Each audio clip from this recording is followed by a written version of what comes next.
Welcome to The Technology Pill, a podcast that looks at how technology is reshaping our lives every day and exploring the different ways that governments and companies use tech to increase their power. My name is Gus Hossain, and I'm the Executive Director at Privacy International. And I'm Caitlin, and I'm PI's Campaigns Officer. Hi. And Caitlin is hosting this edition of our podcast with our wonderful guests. So today we're talking about reproductive healthcare. In particular, we're looking at barriers to access to reproductive healthcare, including abortion and how big tech are collaborating with or supporting tactics to make access to healthcare harder. We're also looking at how healthcare data is being collected and whether intentionally or unintentionally contributing to criminalisation and prosecution of people seeking abortions.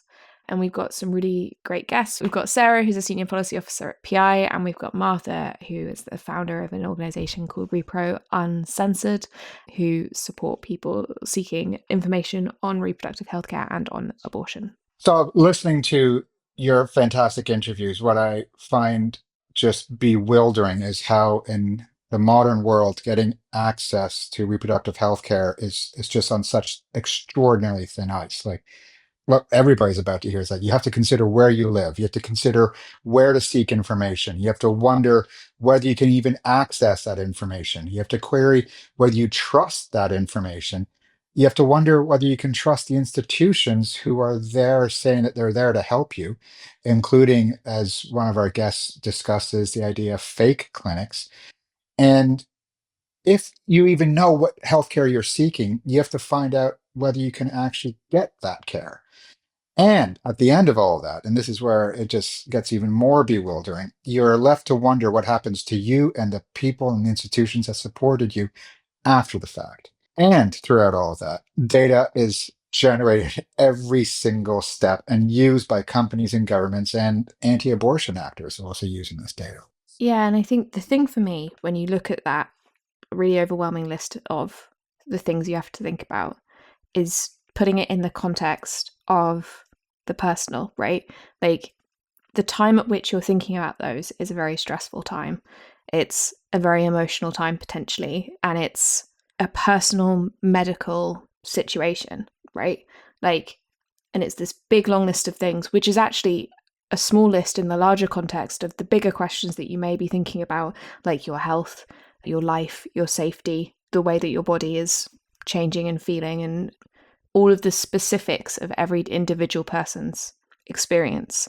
Put that on top of all this data that's being gathered in this very kind of complex landscape, the possibility of police intervention and criminalization and prison and all sorts of other things, it massively heightens the stress, worry, life-altering levels of concern. And this is all happening in a very complex global landscape where there's just so many dramatic changes in people's rights to reproductive health care. And of course, everybody can so easily focus on the American landscape, like what's been going on in the US over the last few years, particularly the loss of the constitutional right to an abortion that was established in the Roe v. Wade decision in the 1970s and overturned recently in the Dobbs case, thereby removing a right. I haven't seen a right removed in that way like forever. And now we're seeing prosecutions taking place using the data that, we're talking about. And so, we'll cover in this podcast some fascinating and dark instances of police access to data that we find so alarming. But let's not let the American example cast a shadow over the whole discussion, because it's actually a very rich picture when you look more globally. And it was 2 years ago now, Ireland had their change where you can now have access to an abortion. Same with Argentina. These were seismic changes. And just recently in the UK, there was a parliamentary vote in favor of decriminalization. Now, it's very specific, because things are always very specific in the UK when it comes to laws, but it's decriminalization when someone terminates their pregnancy outside of the rules, which is, let's just say the rules can be around 24 weeks, and that they'll no longer be at risk of being investigated by the police. But the parties who and institutions that assisted in the healthcare may still be investigated. So, as one of our guests notes, that even after positive legal changes, problems can persevere. So, before we move on to our guests and before we get into any details and before we get into any kind of specific stories, we're very aware that this topic can be really sensitive and it goes to some quite incredibly dark places. If you personally experience some of these issues or experience pregnancy loss, please take care of yourself. We're going to share some resources in the description that we at PI found really useful, including the UK charity SANS, that you might want to take a look at. But please take care of yourself. And if this is not the podcast for you, please, it's not the podcast for you. So, without further ado, we're going to head into Caitlin's interviews with our colleagues Sarah Sims and Martha. We'll first start with Sarah, who'll be taking us through this changing landscape and the role that data and tech play in it, and of course, the risks. So, without further ado, over to you and Sarah.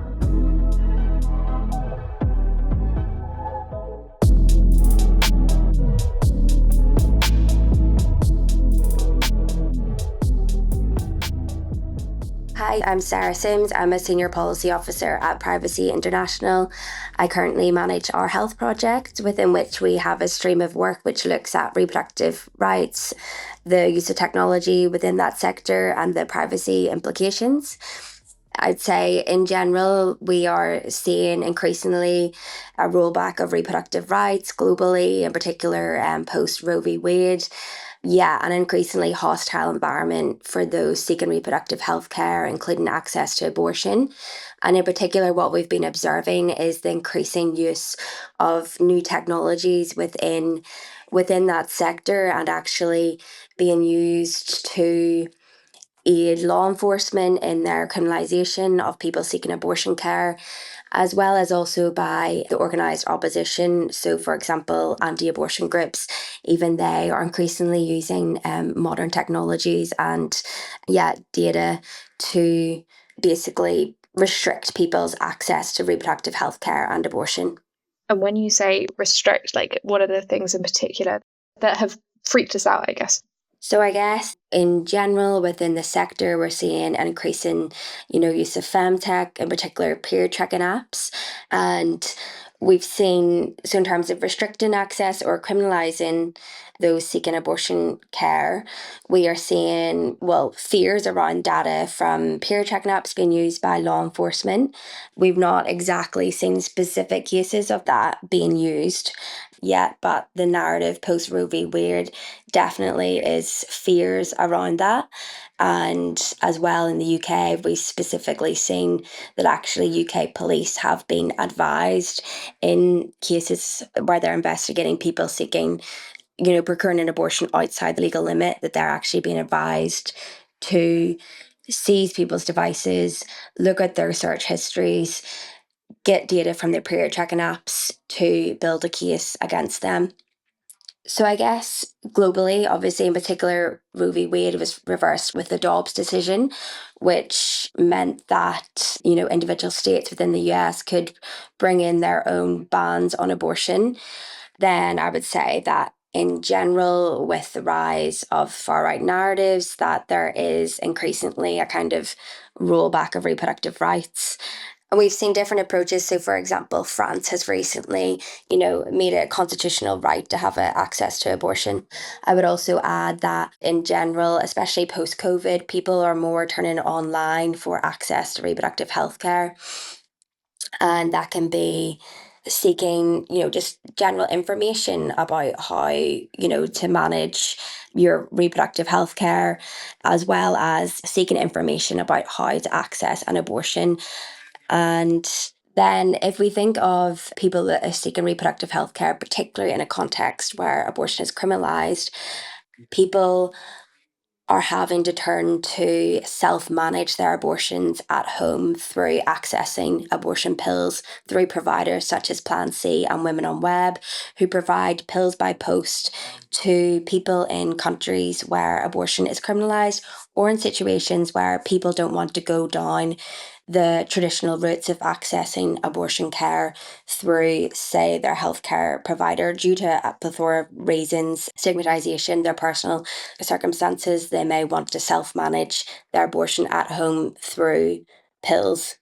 The likes of Plan C and Women on Web, who provide pills by post, have been instrumental in countries, like I'm from the north of Ireland, before abortion was decriminalised.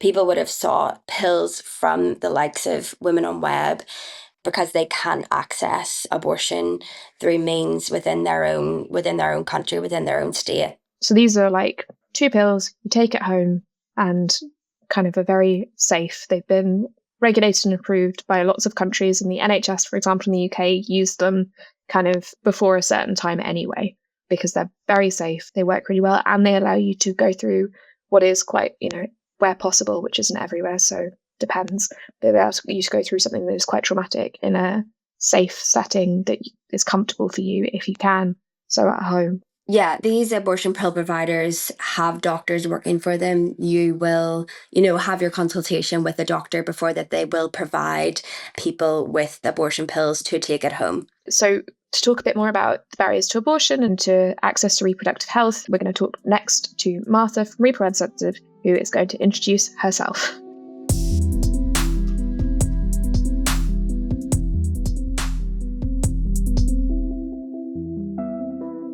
My name is Martha Dimitratou. I am originally from Greece. I'm now mostly based in the US, in Los Angeles, and I founded ReproUncensored, which is now a nonprofit, which came together by, bringing a lot of, creatives, nonprofits, activists, techs, to really fight and bring awareness on the issue of censorship online and on the ground when it comes to sexual and reproductive health information and abortion access. And yeah, we've been around now for a bit, almost a year officially. And I think the work that we did is pretty impactful and extensive in many ways. I would say that one of the main functions that ReproUncensored really has been pioneering is this report and incident form, which allows individuals, activists, organizations to report if they believe they are facing censorship of their content. We then help them get their accounts reinstated. Electronic Frontier Foundation is now part of the project.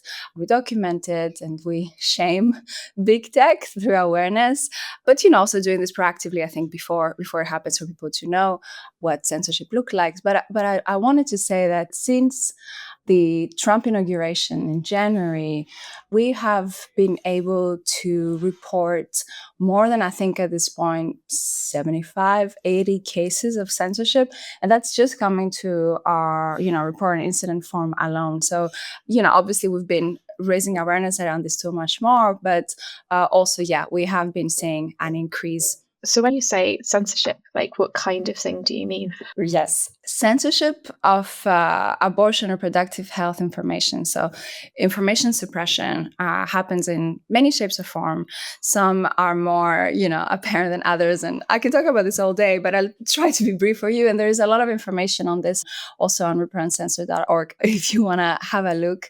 I would say there's 2, let's say, main ways that people use, the internet, which obviously is more and more used now for abortion seekers and abortion information. So there's 2, I think, main ways that we see people searching for this information. One is the abortion seekers, right? These are people who are actually in the moment need of abortion care. So they need an immediate, answer, and they need to take action right away.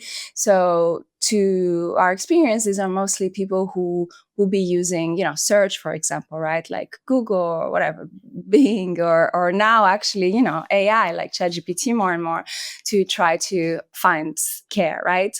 And then it's people who, need to know the information. It's people who would share this information on how they can find abortion care with their communities in case they need it in the future, right? And that would be more like social media or whatever, just like general awareness, whether it's digital, but also on the ground, like stickers and, brochures and so on.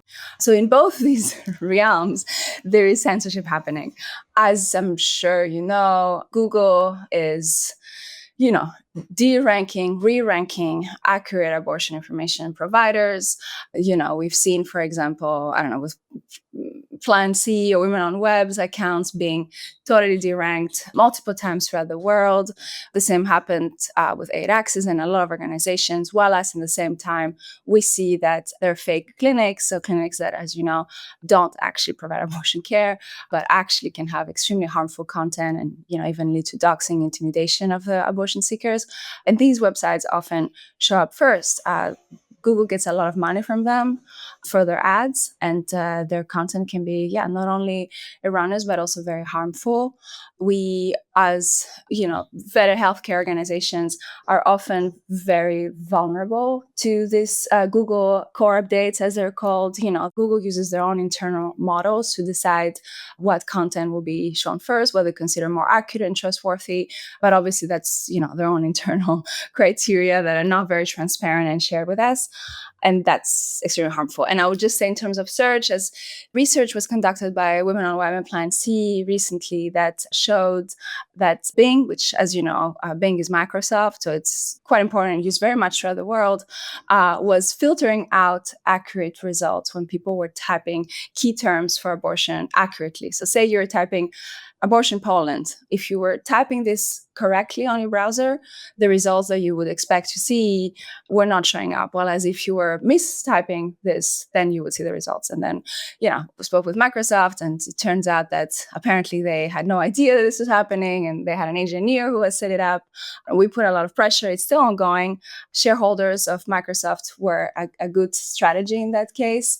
But the point of this is, the so-called whatever algorithm and all these things are actually very much human-made and human-applied. It's not just this, mysterious, divine thing that nobody exactly knows what it is. So anyway, that's in terms of search. And then really quickly, in terms of, social, we are also seeing a bunch of different forms of censorship, ad accounts being taken down, regular accounts being taken down from individuals as much as big organizations, as well as, shadow banning, which is much harder to detect. That's when your account doesn't show when, say, for example, you want to put it in your little Instagram search, or when you get much less reach you would get if you perhaps weren't using specific words or we're talking about a specific theme.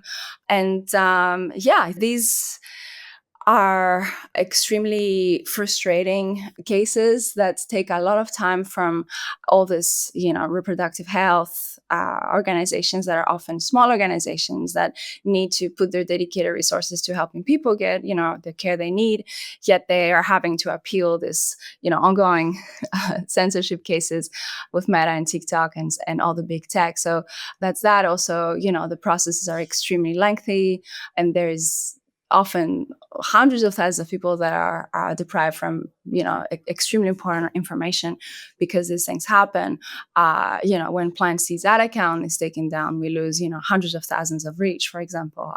And often I'll just say that we are noticing, even, through the report incident form, and when this form is filled out, that there is a pattern of content and accounts being suppressed and silent around major policy changes, especially in the US, or the announcement of possibility of policy changes, whether it's government or big tech. So this year alone, we've seen this domino effect of account being taken down one after another. And finally, and we just had an article published on this with MSI, we also know how often US policies are impacting organizations worldwide, and how US-centered often big tech policies are, and they don't often take in consideration a more global landscape. I mean, for example, I've worked with a few organizations that couldn't run ads right now in places like Argentina, Mexico on Google. They should be able to because it's not illegal anymore. But these big techs would often set up these very blanket policies that are not very reflective of the legal, cultural, and just general landscape of the country. So that's a bit what's going on in terms of censorship. It's constant. It's frustrating. There is not a lot of transparency. Abortion is not treated as healthcare. It's often treated as politics, which is very difficult to enter a conversation with big tech when they approach it that way. And ultimately, it's also reinforcing stigmatization, for a lot of people who just want to share the information or don't think they do anything wrong, and put time to put up a post to talk about what abortion is and how abortion is healthcare, and then they see their entire accounts getting taken down. Do you think it's been getting worse, or do you think that it has been kind of like this for a long time? That's a good question. I'm not a very pessimistic person in general, but I believe it is because of the way new governments are getting set up, let's say even in the US, with the current government, there hasn't been, a commitment to protection, whether it's, healthcare, as there's a bunch of things happening on that front, or in terms of our data protection or, abortion, let alone. So big tech seems to be roaming just free and taking a lot of decisions on their own, including, for example, getting rid of the fact check function that they had. So that's that. And practically, I do see that there is an increase in cases being reported. Even with Plan C, I think it was about a month or so ago, not only did we get the ad account taken down, but also there was a bunch of posts that were taken down one after another within 24 hours, I think about 10 posts. And the same happened to Shout Your Abortion. Shout Your Abortion just had another post taken down. So practically, I see that there's an increase of cases being reported, and there seem to be less and less protection from big tech, and an institutional understanding that this is happening in the healthcare space to protect us. And I find it harder and harder to appeal with big tech, not only in terms of the way that I communicate with them, but also practically in terms of how the UX and UI is designed. Like the buttons don't work. It's harder to find a way to get in touch, so it's the whole design is actually set up in a way that it's harder to contest their authority. So if you were someone like seeking reproductive healthcare, what does that pathway now look like for you? I would say that abortion pills are becoming the mainstream, and that's, it comes from unfortunate circumstances and reasons, which is how much more hostile, at least in the US and in other countries, abortion access has become and how fragmented. As you know, with the Dobbs decision, the federal protection against abortion was removed. So, that's resulted in this patchwork of state laws, right? And many of these states reinforcing near abortion bans. So, obviously the abortion landscape in the US is a whole thesis on its own, but you now have, as you know, in entire massive regions and state by states where there are no clinics, right? Abortion deserts. So people have to, get out of their country, fly out to be able to find care, which obviously is expensive and affects the most marginalized communities the most. And technology has become, and the internet has become one of the main ways, I would say, if not the main one, for people to seek care. So hence why censorship is such an important issue when people cannot find the information they want. So the path right now will be to, if you are lucky enough to live in a state that, has favorable laws to abortion, you could get abortion pills, go to a clinic. But if you live in a state with massive near-ban restrictions, it's extremely difficult and unfortunate and hostile, and you can get, penalized very severely. So knowing your options, knowing that abortion pills are available still in all 50 states, knowing your rights is important. So if I'm living in one of those like particularly bad states and I kind of Google, I don't know, how to get abortion, I guess the first issue would be that what comes up first could potentially be like a crisis pregnancy center or something else, right? That's right. And I would tell you that there is states like in Texas where bills have been introduced that are now threatening to take down information, like, and information, websites that share information on how people can find alternatives to in-clinic care. For example, Plan C, right, has been threatened with a bunch of these bills that threaten to take all these websites down. So yes, so if you're in these states and you don't have in-clinic care, and you're also extremely afraid because you've heard all these things in the news, and then you go online and you search for, how can I get an abortion? And you run into fake clinics. We know that about 80% of people don't come back from the first result they click on. So say that's the first thing that you click is a fake clinic. Chances are you're going to stick to this website. You're not going to go back to the search. So that's extremely problematic. And then, we did a bunch of searches with ChatGPT and Gemini, and we would search things like, can I have an abortion in Florida? And it would say, no, you cannot. So, and then you can, let's say, dialogue a bit with chat and say, okay, but what about abortion pills? And then it would say, oh yeah, actually you can. And then it would give you a few results. But yeah, it's very important for big tech and just the internet in general to understand the responsibility they have to make sure that people know their options, because that's the main way that a lot of people who are in isolated states get the information they need. And it's urgent information, as you know. What is a fake clinic? Like, what is that kind of thing? If you click on one of those links and you go to a fake clinic, what happens? Yeah, I mean, a fake clinic is an entity that impersonates an entity that really provides abortion care. So yeah, whether it's an actual physical building, where you're going to and you think you're going to get care, but then you don't, and try to tell you the opposite, or maybe you realize it as you enter your name, and then they might be calling you and intimidating you, or it doesn't have a physical location, but it exists online, and they're doing an excellent job. Their designers are great. They're doing an excellent job at copying, accurate healthcare websites, and then they capture your information, and that's in unfortunately in a good case, but they can also provide extremely harmful information to you that can lead you into making very harmful decisions for your body. So there are many of them, and again, I'm not an expert, but my understanding is that states like Florida actually fund these, like people through their taxes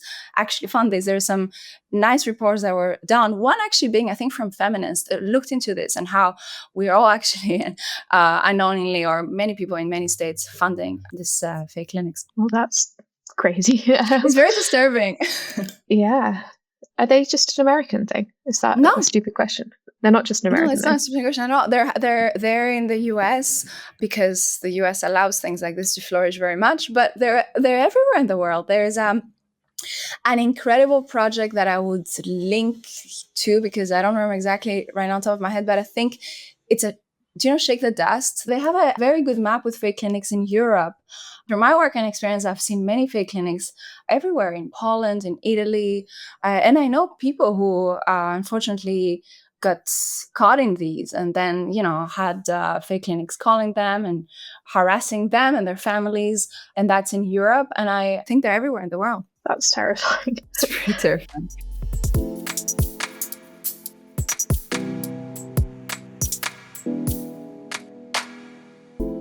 So there's the information barriers to abortion. So, you can't find out if you're allowed to get one, how you can get one. You can't find accurate information on what kind you can get. Are there other kind of significant barriers? There's, information suppression barriers. There is technological barriers per se, because there's a lot of people that still live actually in areas where there's actually not good internet or internet at all. There are people who don't have phones. I mean, it's true, right? That's that. And then there are policies and bills being introduced, right, in state levels or depending on the country, that threaten information. For example, Women on Web's website is banned in South Korea, in Spain, I think was in Turkey. That's something that happens very much in a country level. It can also happen in a region level. And then there is, of course, the threat of prosecution that is also very much there. And of course, not having the correct information, which can lead to harmful medical decisions and so on. When it comes to prosecution, have you seen big tech companies that are censoring the information on the one hand, kind of handing information over to prosecutors on the other? I know that our friends at Digital Defense Fund do a really good job at explaining this. But yes, my understanding is that it's not like Facebook would scan every day all the content of abortion online and report it to, the police. But they are known to have collaborated with authorities, at least in the US, very much. I think there's a case in Nebraska in 2022 that was a good example. So they will use metadata, like IPs and so on, like extract messages to help building cases. So that's very much a fact. So nothing that you say online is 100% secure and safe. We have on ReproUncensored a good resource guide on how to stay safe when you're online, and our friends at DDF are doing a great job with this too. But it's something that has been happening. I mean, we've seen some really horrendous prosecution cases in the UK. Mm-hmm. Particularly, there was one woman recently who got arrested at the hospital having had a medical procedure to she'd had an abortion that had led to some medical complications. And so she'd headed to the hospital, been arrested. It's just awful. And I can't imagine the experience of either needing to seek an abortion for your own reproductive health, or having a miscarriage, or, losing a pregnancy, and then police show up and you have to justify yourself. That's horrendous. And easy to imagine a situation in which you find out you're pregnant, have a decision to make, Google, reproductive healthcare, how does an abortion work, decide to keep the baby, lose the baby, and then have to justify that entire sequence of events to police forces who aren't that interested in your own personal experience. Yeah, that's exactly it. And I think when we discuss abortion, that's something that I don't think we maybe highlight enough. I mean, we know it, but the emotional shock of having to go through this process, I mean, we know it, but you're very right. And I also want to say that within our space, I mean, I'm sure you guys are amazing, but often in that space, we forget how emotional this work is, whether it's help desks or anyone, I see messages, when I do whatever, like ads or something, that are people really being in agony or in extreme need of this information. So the whole mental care and needs in this space, I think, really needs to be highlighted. I think we just are so now just robotically used to, I am responding to risk and changes. There is the JFK Jr. now, possibility of him trying to question the accuracy of FDA, of how FDA compliant and safe abortion pills are, right? So that's something we had to deal with. And there's Comstock, right? I don't know if you know what Comstock is, but it's this act that says that now, if it does come back, people's mails, if they have abortion pills, will be opened and can be seized, right? For example, these things are not into effect, but it's just, we're so used, I think, to talking to, responding to press and threats. And I mean, that, but I think we often forget how stressful and emotional our work is. And I mean, about the women in Atlanta, Adriana Smith, who is having, I think, to carry her pregnancy, even though she's brain dead, right, because of the law in the state. So that one is particularly crazy because, that one is full on dystopian sci-fi movie, because this poor woman has functionally died. She's being kept on life support solely so she can incubate a pregnancy. The family don't want that to happen. The family said, this is unbearable. The baby is also not very well. The baby may not survive. And upon finishing this process, my understanding is they still have to pay for the medical bills. So it's just trauma all the way down. This poor woman who is functionally dead but can't die. This poor family who are being tortured by the fact that she's still kind of there but not there. The looming threat of medical debt that's hanging over their head. This poor kind of fetus that may not kind of have a hugely high quality of life anyway once it's emerges, I guess. It's just genuinely obscene. That's the example that everyone kind of said, oh, that's slippery slope argument, that's never going to happen. And then it's happened so quickly is crazy. It's genuinely obscene. Yeah. And I think it's very also disheartening to, obviously I'm sure her community, but also this reproductive health space in general, because it makes you understand, or makes you feel, I think in the moment at least, how easily these things can come and happen. And, some protests work, but often, we keep talking about these things.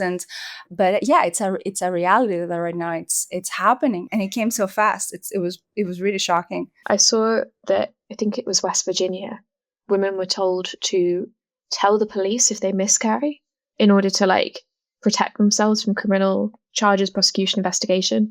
And people were getting kind of charged, though not necessarily prosecuted, functionally for their miscarriages. So someone I think got charged for hiding or mishandling, I mean, not to get graphic, but the fetal remains of their miscarriage, as if that's something that people know what to do or how to do it, and as if the miscarriage isn't already incredibly traumatic. That's right.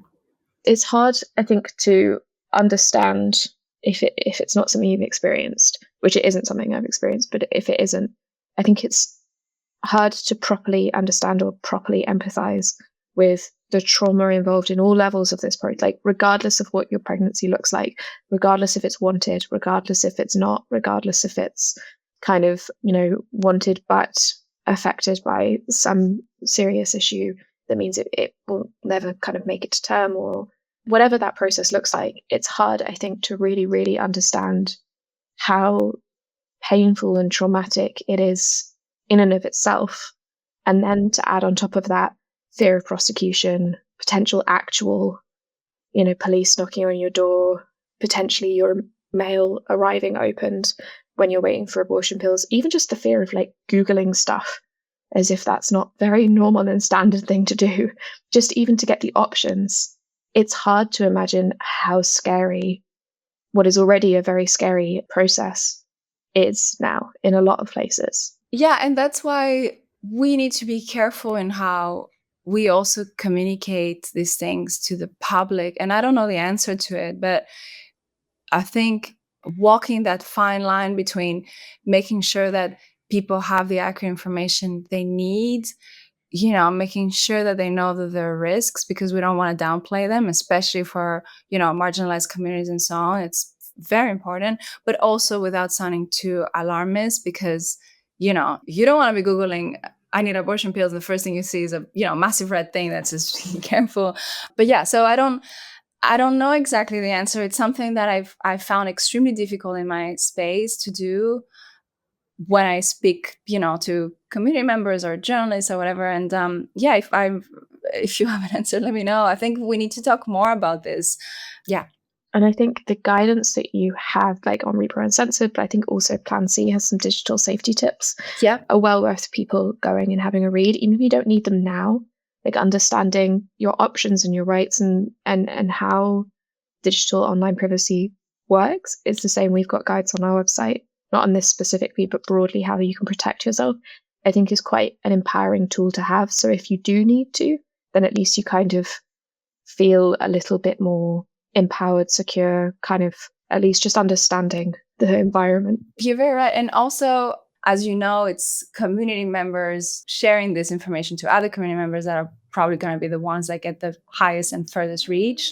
And I'll just add to what you so nicely said, that as you know, that most people get reported and by people that they know, whether that's a partner or, another family member. So be careful.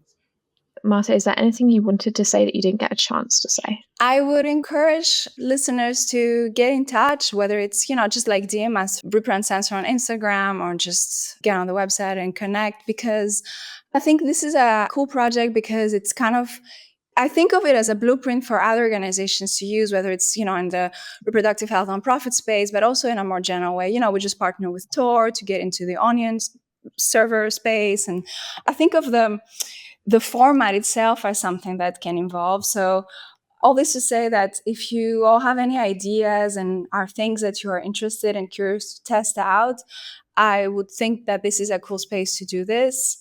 So yeah, I'll invite you all to get in touch and share any thoughts, and I promise I'll get back to you. And yeah, and of course, if you can, or if you suspect that you have been censored, or anyone who has, or want to know your communities, let them know and report an incident. This is very helpful when we speak to big tech, and also to just pressure big tech by bringing awareness to this. It's always this sweet spot between bringing awareness to the case, getting it out in the press, and also, if possible, speaking to whichever contacts you have internally. I think that's what's been the most successful in getting accounts reinstated. So, yeah.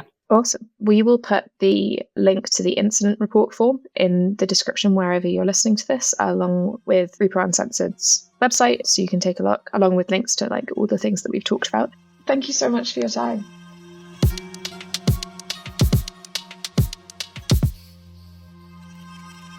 At PI, we've had the chance to explore this in the context of like some more specific apps. So let's get right back to talking to Sarah about what PI's been doing and what we now know.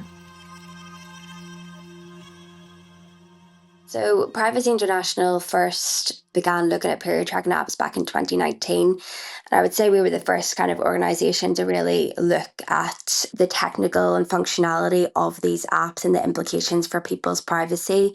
So in 2019, we looked at a handful of apps using our data inception tool, which actually looks at the app's web traffic.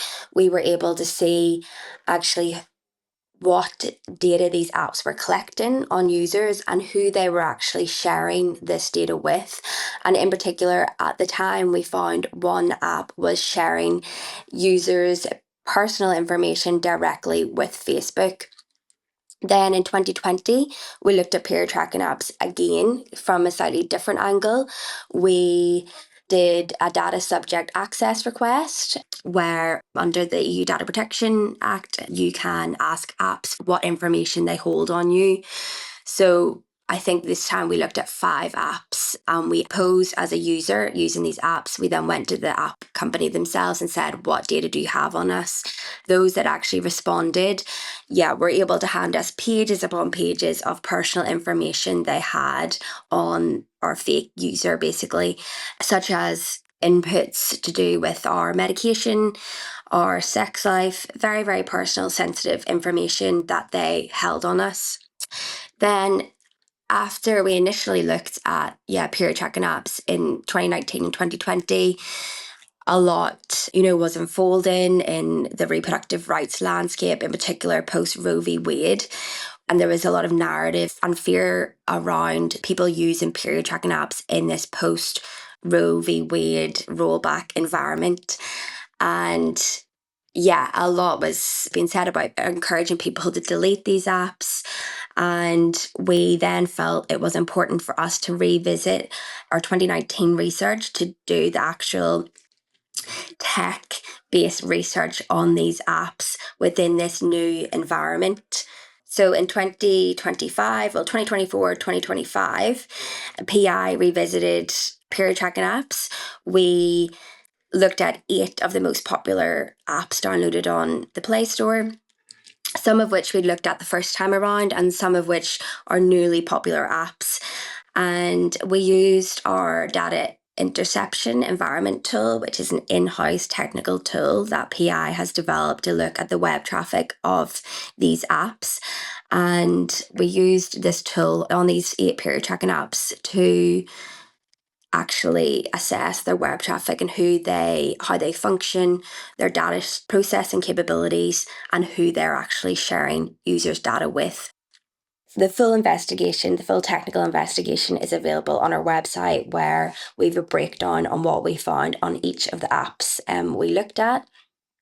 And overall, the findings were really interesting. I would say that we did find a lot of actual improvements from the first time around, but there was still some issues of concern that we particularly would be cautious about in this hostile environment for people managing their reproductive health care in situations where abortion is criminalised. In particular, what we found was that it wasn't necessary for users to provide a lot of personal information about them, which was good.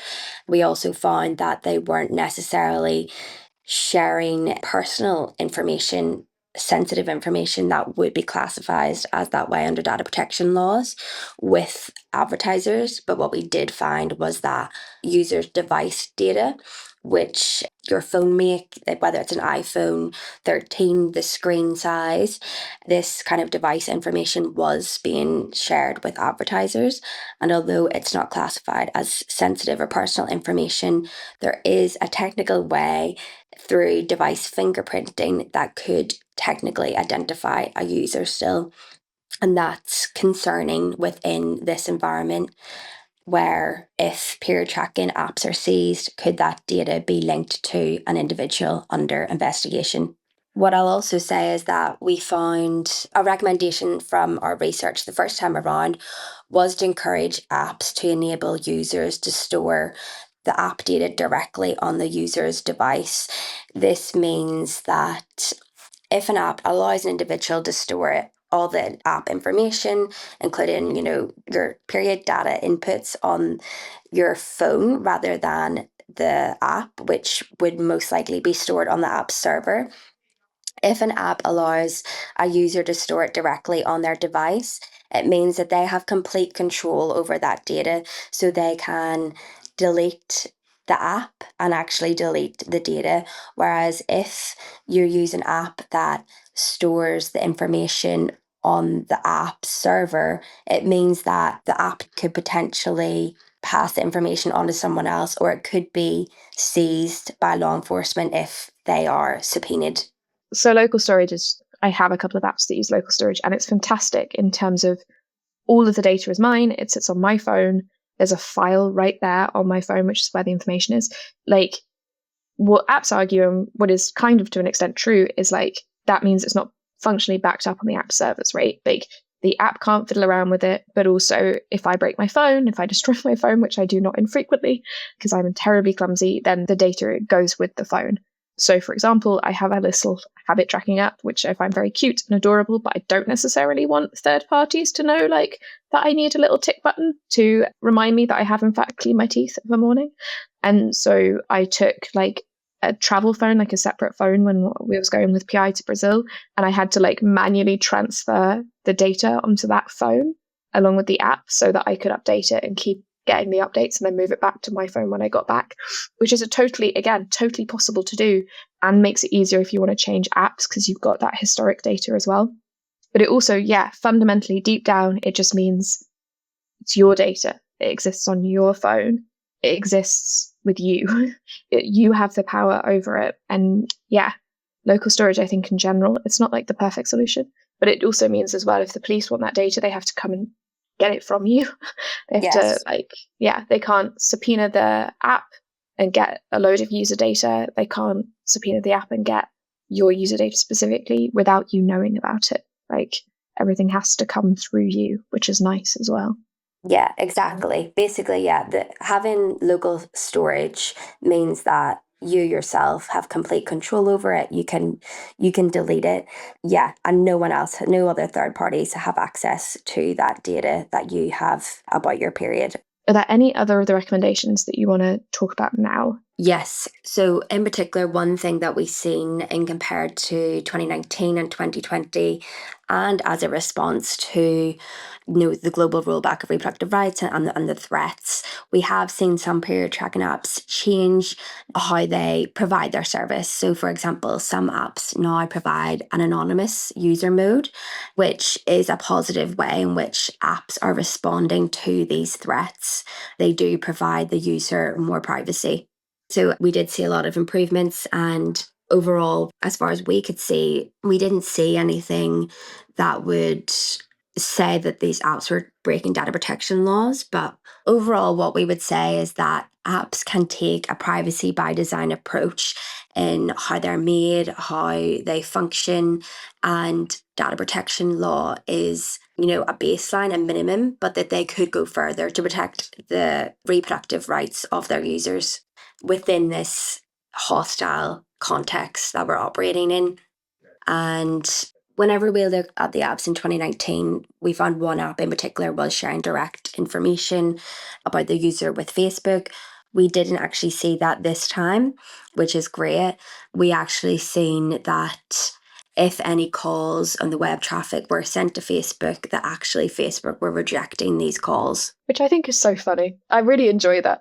I really enjoy that, because the initial research said basically lots of people have been developing their app. One of the things you can do when you develop an app is you get these, they're called software development kits, SDKs, from other tech companies like Facebook, that lets you log in with Facebook. It's like a cute feature that lots and lots of websites and apps have. And people were shoving it into their apps. They weren't paying attention to the defaults. The default was send a load of information to Facebook, which it was a common problem, not just for period apps, with lots of apps. And now Facebook are like, yeah, we didn't want that. We don't want that. Don't send us that. We don't want that. Stop trying to send us that. You're weird. That's weird. Stop doing that. And I think that's so funny. I just enjoy the kind of I know they're not real. They're all technologies. They're not talking to each other. But in my head, it's like, do you want to know this? And Facebook, famous for wanting to know everything, is like, no, you're weird. That's weird. Stop telling us that. Well, that's a good way actually to describe what's happening in the web traffic. It just makes me happy. I don't know why it makes me happy, but it does. But yeah, and if you want to read more about the 8 specific apps that we investigated, that Sarah and her team investigated, then you can find them all broken down by the app on the website. Again, there'll be a link in the description, so you can go straight there and have a look, have a play around with all the most technical kind of information.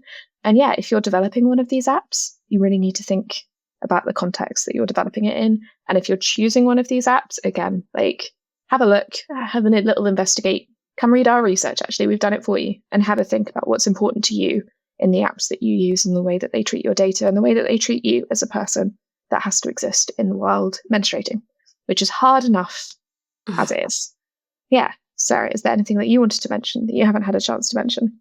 Yeah, overall, I would just like to say that depend on your circumstances and, whether you're managing your reproductive health care within a state where abortion is criminalized or restricted, or there's a you want to ensure the privacy of your reproductive data, that there are ways in which apps are trying to protect users' period track data more.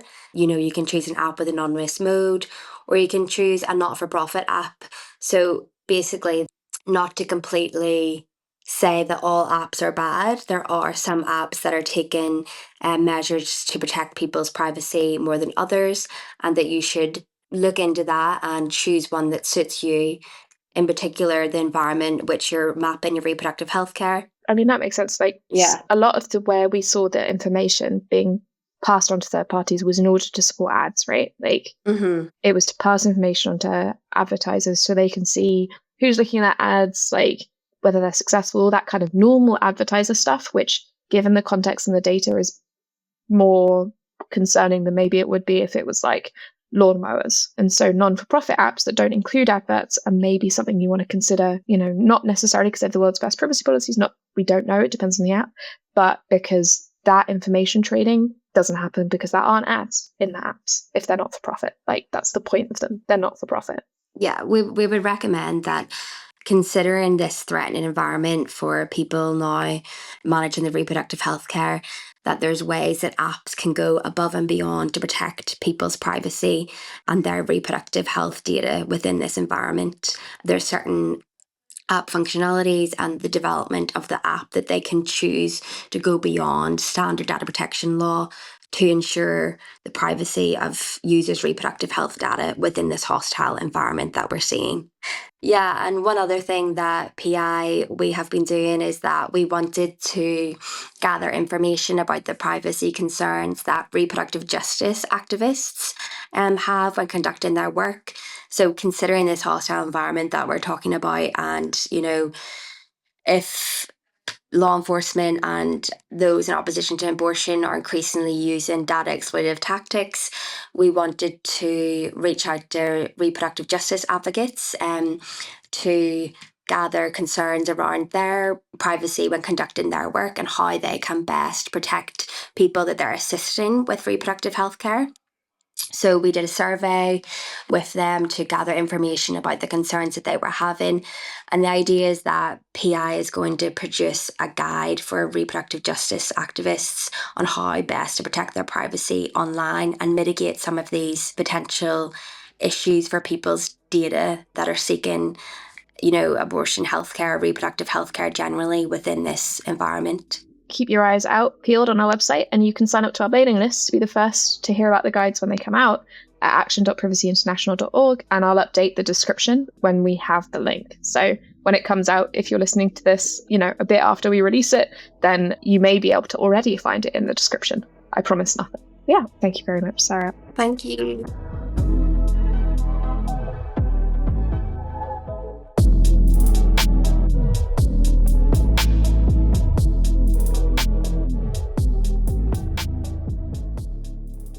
Those were some extraordinary interviews, and thanks for doing that, Caitlin. Like, it's bewildering to me, the hurdles people have to navigate as they seek access to the healthcare, for crying out loud. They have to think about where they live. They have to think about where to seek information from. They have to wonder whether they can even access that information.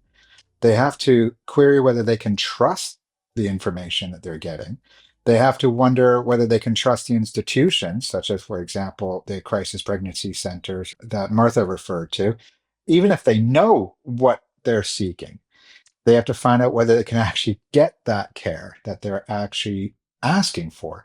And then at the end of all of that, they're left to worry whether or not what they've done will come back to haunt them and the people and institutions that helped them along the way. That just kind of, I can't believe this is where we're at, but equally, I completely understand this is where we're at in 2025. Yeah, and I think it's worth thinking about, we can imagine individual people and individual hypothetical situations from, someone who is seeking to save their own life, someone who's seeking to kind of safeguard their future and the future of their family, and all sorts of hypothetical situations. But every single person facing those questions and those decisions is an individual in individual circumstances. And it's in the context of a much bigger set of questions that are emotional, that are physical, that are influenced by, their financial position, by their health, by their due date, all sorts of other things. And it sucks to add to that workload and that like mental burden. And then to slap on top of that, and now you need to become an expert in digital security because the data trail you may have left, may lead to a police investigation in a context in which, you may or may not have sought an abortion, you may or may not have done anything more than Google. That's really scary. And I wanted to mention the woman in the US, in Georgia, who was left on life support after functionally she had died to incubate her fetus, has now been taken off life support, and the baby has been delivered by emergency C-section prematurely. She's kind of now been allowed to die. Her name's Adriana Smith, and I just really wanted to make sure to include her name and a bit more kind of an update. It is, one of the worst examples that I've ever seen. And in that case, it's not her making those decisions or choices, it's her family who are being informed of the choices being made about their loved one. And it's just hard to understand or contemplate that is possible. I don't even know how to respond to that. That case is just sorrow after sorrow after sorrow, but add state control to that, and it's just bewildering. I mean it in all the senses. But okay, we can't end on such a I know. horrific note. So let me just, from the outside and the distant outside, let me just say one of the things I thought was interesting as I was reviewing all this, listening to the interviews, and also reviewing the work that PI had done. I got the just faint smell in the air that we're all just a little bit smarter now. That the people building services and building apps and trying to help people, I think that we're just a little bit more careful potentially than we were just a few years ago. And I think I always had this belief that we were not building a secure society. We were building a highly vulnerable society when we were embedding surveillance everywhere, where we weren't securing our devices. And I feel that we're getting just a little bit better. That maybe that's the only positive note to take from this, that there are some apps out there that recognize that you might not want your data going centrally. And whether it is Caitlin's habit recording app or it is the period trackers, they're recognizing that people want to be in control. And it's not just that they want to be in control, but they need to be in control. And it's for their safety they need to be in control. And so maybe there is something positive to take from all of this. I think if you look at the broader trend, there definitely is. Like the research PI did this time looked very different from the research that we did last time. And that's because the research that we did last time showed a level of, I would say, carelessness rather than maliciousness, but a lack of thought in the way that the apps had been designed to send such a huge volume of data, sensitive data, to Facebook, and such a just bleeding information. I mean, it was just ridiculous. And that is just not the case anymore. Again, Caitlin, thank you so much for this edition. It was an eye-opener and refreshing. And I want to say those words rather than say the negative words again, because I do want to end on a positive note. So thank you for listening. You can sign up to be the first to learn more about our work at pvcy.org/podsignup. And we'll include some links to relevant articles and information in the description wherever you're listening, or on our website at pvcy.org/techpill. And again, we can't recommend strongly enough the content that's available to support people at the UK charity called SAND. It's just so helpful to navigate, to support others who have going through difficult times, who have gone through difficult times, and to support yourself. Don't forget to rate and subscribe to the podcast on whichever platform you use. Music is courtesy of Sepia. This podcast was produced by Max Burnell for Privacy International.